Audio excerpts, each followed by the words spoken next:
সেই সব মানুষদের থেকে একদমই দূরে থাকা প্রয়োজন, যারা হচ্ছে আপনাকে প্রয়োজনে ব্যবহার করে তারপর প্রয়োজন ফুরিয়ে গেলে ছুঁড়ে ফেলে দেয়। আসসালামু আলাইকুম, কেমন আছেন সবাই? আলহামদুলিল্লাহ, আমি ভালো আছি। তো ভিডিওর শুরুতে একটা কথা বলেছি যে সেই সব মানুষদের থেকে দূরে থাকা ভালো, যারা হচ্ছে প্রয়োজনে ব্যবহার করে আবার প্রয়োজন ফুরিয়ে গেলেই ছুঁড়ে ফেলে দেয়। আমাদের সমাজে এমন কিছু মানুষ আছে যারা হচ্ছে সবসময় প্রয়োজনেই মানুষকে ডাকে, প্রয়োজন শেষ হয়ে গেলে তাদের আর গুরুত্ব থাকে না। কিন্তু এই ধরনের লোকদেরকে চিহ্নিত করে তাদের থেকে আলাদা হয়ে যাওয়া উচিত। কি বলেন আপনারা? তো আজকে হচ্ছে আমি সবজি পাকোড়া তৈরি করব।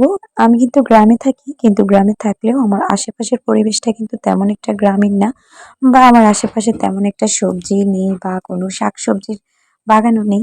আমার কিন্তু খুব ভালো লাগে যারা হচ্ছে আশেপাশে বাড়ির আঙিনায় বিভিন্ন শাকসবজি করে, বিভিন্ন ফল গাছ লাগিয়ে তারপর ওইগুলো থেকে রান্নাবান্না করে, সবজি রান্নাবান্না করে। আমার কিন্তু বেশ ভালো লাগে, কিন্তু আফসোস আমার হচ্ছে তেমন একটা নেই।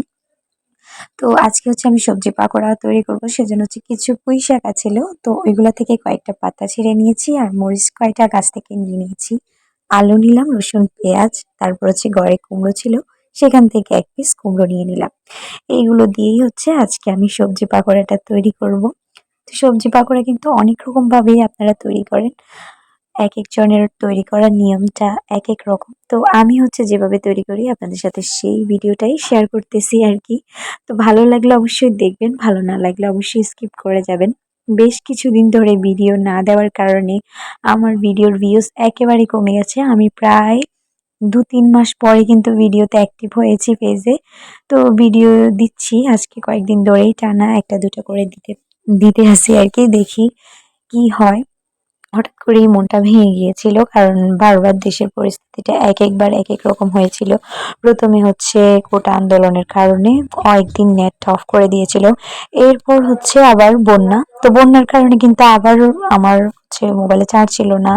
তারপর এভাবে করতে করতে আমার ভিডিওর প্রতি কেমন একটা অনীহা চলে এসেছে। আমার ভাবতে ভালো লাগে না যে ভিডিও করব, এরকম একটা ডিসিশন নিতেই পারি না আর কি। এই ভিডিওগুলো যে আপলোড করতেছি এগুলো কিন্তু অনেক আগের ভিডিও, তো আমি এগুলো করে রেখেছিলাম। এখন হচ্ছে সেটা একটু একটু করে ছাড়তেছি আর কি। এই তো আপনাদের সাথে কথা বলতে বলতে আমার সবকিছু রেডি হয়ে গেছে। এবার হচ্ছে আমি পাকোড়াগুলো তৈরি করব আর কি। এখানে হচ্ছে আমি চালের গুঁড়ি দিয়েছি। চালের গুঁড়ি দিয়ে পাকোড়া তৈরি করলে কিন্তু সেগুলো অনেক মুচমুচে হয় খেতে। তো ভিডিওর ভিউজ দেখে কিন্তু অনেক খারাপ লাগে আমার কাছে, তারপরও ব্যাপার না, কারণ হচ্ছে অনেকদিন আমি অ্যাক্টিভ ছিলাম না, সেজন্য হচ্ছে আমার ভিডিওর ভিউজটা এরকম হয়েছে। তো রিল দেওয়ার সাথে সাথে কিন্তু বড় ভিডিও দেওয়া উচিত, কারণ বড় ভিডিওতে মানুষ পরিচিতিটা লাভ করে আর কি। অনেকটা ভিডিওর ভিউজ হয়েছিল, এমনও হয়েছিল যে আমার ভিডিওতে ৫০০, ৬০০, ১০০০ এরকমও ভিউজ হয়েছিল। বাট এখন হচ্ছে আমার বড় ভিডিওগুলোতে একদমই ভিউজ হচ্ছে না, ১০০ পর্যন্ত উঠতেছে না। মাঝে মাঝে খারাপ লাগে, তারপরেও কোনো ব্যাপার না, হয়ে যাবে। এই তো কথা বলতে বলতে আমি হচ্ছে পাকোড়াগুলো একদম রেডি করে নিচ্ছি। কেমন লাগলো ভিডিওটি অবশ্যই আপনারা জানাবেন। আর এই পাকোড়াগুলো কিন্তু অনেক বেশি টেস্টি হয়েছিল, আপনারাও কিন্তু তৈরি করবেন। আর কারা কারা আমার মতো করেই সবজি পাকোড়াটা তৈরি করেন আমাকে অবশ্যই জানাবেন। আল্লাহ হাফেজ, আসসালামু আলাইকুম।